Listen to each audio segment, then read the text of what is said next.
बिस्मिल्लाहिर्रहमानिर्रहीम। अजीज बच्चों, बिजली वाले बाब का हम अगला हिस्सा पढ़ते हैं। ये तो आप पढ़ चुके कि जिस रास्ते पर बरक़ी रौ चलती है या जिस रास्ते पर इलेक्ट्रॉन सफ़र करते हैं वो रास्ता सर्किट कहलाता है।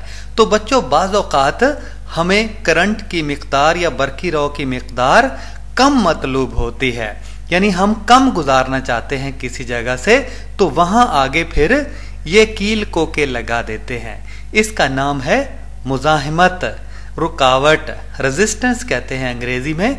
तो करंट को रोकना मकसूद हो या हम कम गुजारना चाहें किसी जगह से, तो उसके आगे ये मुज़ाहिमत लगा देते हैं।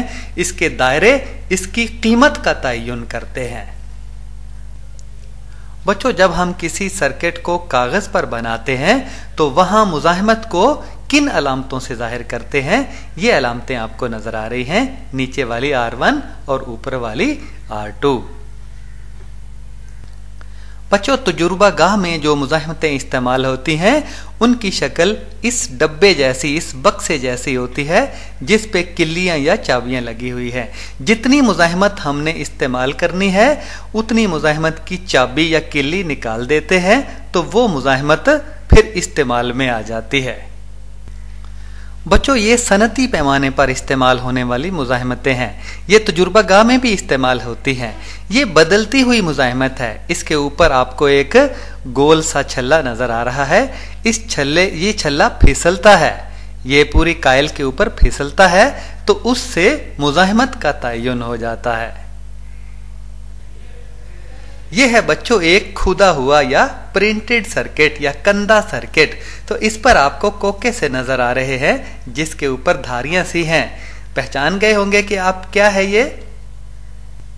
बच्चों, अब आपका इम्तिहान शुरू है। आपने बताना है कि ये सर्किट मतवाजी है कि सिलसिलावार है। ये भी बताएं कि ये सर्किट मतवाजी है या कि सिलसिलावार। यहां आपने शनाख्त करनी है कि सिलसिलेवार सर्किट कौन सा है और मतवाजी कौन सा। जी हां, बताएं कि यह सर्किट सिलसिलेवार है या मतवाजी।